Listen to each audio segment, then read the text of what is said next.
Donc nous allons voir ensemble comment on détermine la quantité d'eau dans un sol. Donc détermination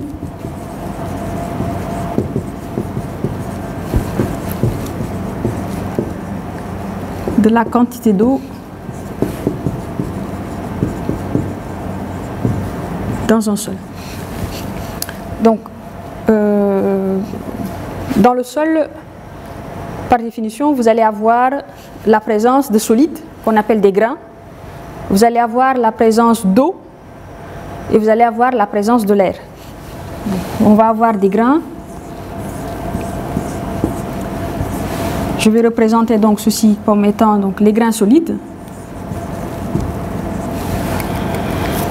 Je vais avoir la présence de l'eau.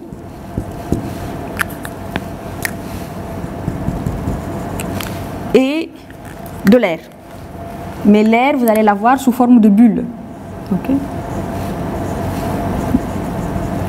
Alors, si je veux connaître la quantité d'eau qu'il y a dans le sol, je vais tout simplement prélever 2 échantillons de ce sol. Et donc, après prélèvement, je vais peser ces échantillons-là. Je vais les placer à l'étuve à une certaine température. Donc cette température-là va permettre donc la dessiccation, donc va permettre d'éliminer l'eau, parce que vous allez chauffer le sol, donc vous éliminez l'eau. Et une fois que l'eau a été éliminée, vous récupérez vos échantillons qui vont être secs, et ça vous permet donc de calculer la quantité d'eau qui a été éliminée sous cette température. Maintenant, la température, on peut mettre l'échantillon à 60 degrés si c'est un sol qui contient de la matière organique. Sinon, on peut porter la température à 105 degrés. Donc, pour permettre une élimination de cette eau. Donc, pour ce faire, on va prendre donc 2 plaques.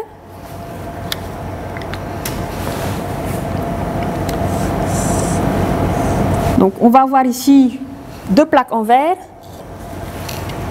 Donc voici les plaques en verre, donc qui sont numérotées. Et donc, on va prendre les numéros de ces plaques. Donc là, j'ai la plaque numéro 16 et la plaque numéro 19. Donc, vous allez placer ces plaques-là sur une balance pour prendre leur tare. Donc la tare de la 39 plutôt grammes 15 et la plaque 19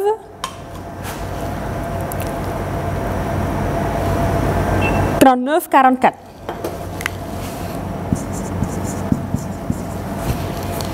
Nous allons placer l'échantillon ou un échantillon de notre sol. Donc voici l'échantillon de sol sur lequel on veut déterminer la quantité d'eau qu'il y a à l'intérieur. Donc on va placer sur chacune des plaques un échantillon ou une quantité de ce sol.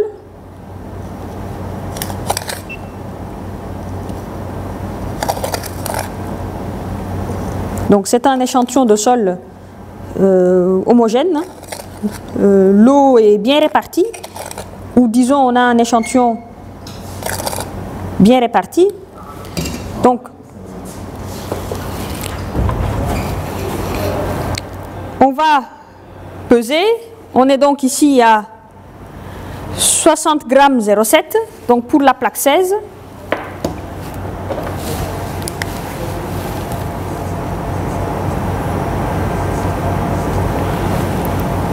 Donc là c'est l'échantillon que vous allez avoir. Il y a la tare plus la masse de l'échantillon humide.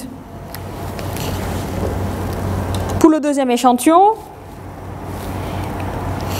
donc 64,19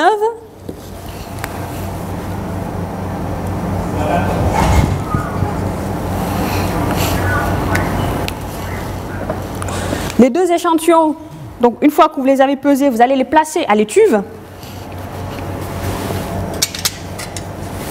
On va placer donc les 2 échantillons à l'étuve.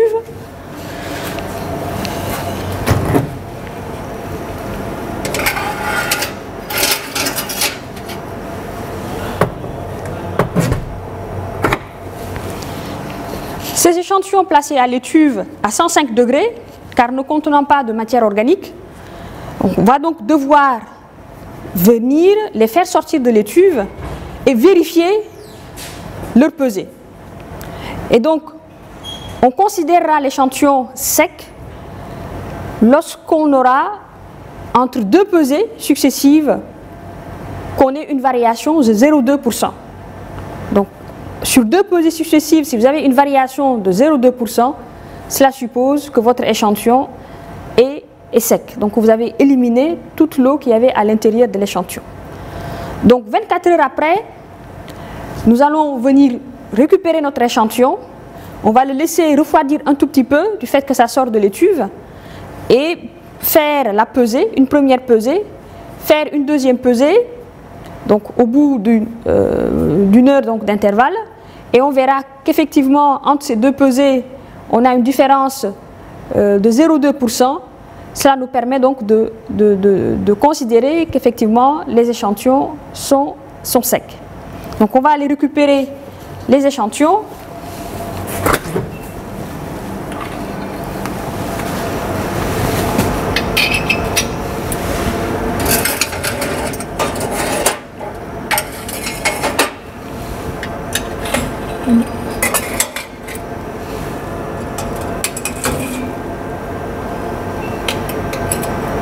Donc,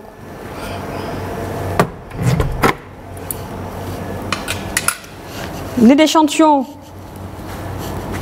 récupérés, donc on les laisse refroidir et on va pouvoir donc les placer sur la balance, prendre les pesées. Donc là on va récupérer une tare plus une masse sèche, aussi bien pour la première tare, la première plaque, que pour la deuxième plaque. Et donc ceci nous permettra de calculer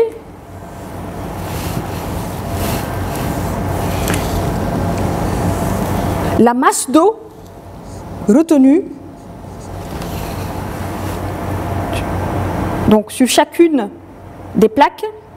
Et cette masse d'eau, il suffira tout simplement de prendre la masse humide, donc à laquelle vous allez retrancher la masse sèche. Donc dans la masse humide, c'est la masse sèche plus la masse de l'eau. Donc il me suffit de faire la différence pour avoir la masse de l'eau. Et une fois que vous avez la masse de l'eau, vous allez pouvoir calculer pour vos deux échantillons la teneur en eau. La teneur en eau, par définition, c'est la masse de l'eau sur la masse des solides multipliée par 100. Donc pour l'exprimer ici en pourcentage. Donc on va pouvoir placer les plaques.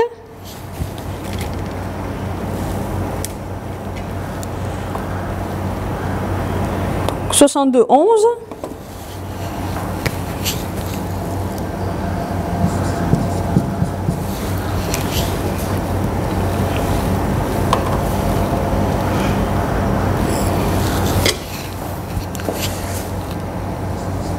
« 58,20 ». Donc par différence, on va pouvoir calculer la masse de l'eau pour l'échantillon 1, la masse de l'eau pour l'échantillon 2 et utiliser cette formule pour calculer la teneur en eau au niveau de chaque échantillon. Et ensuite, on prendra la moyenne. Donc on prendra la teneur en eau de l'échantillon 1, donc pour la plaque numéro 16, plus la teneur en eau que vous allez avoir de la plaque numéro 19, et le tout divisé par 2. Et donc ceci vous donnera la teneur en eau que vous avez dans votre sol. Voilà comment donc se détermine la teneur en eau du sol.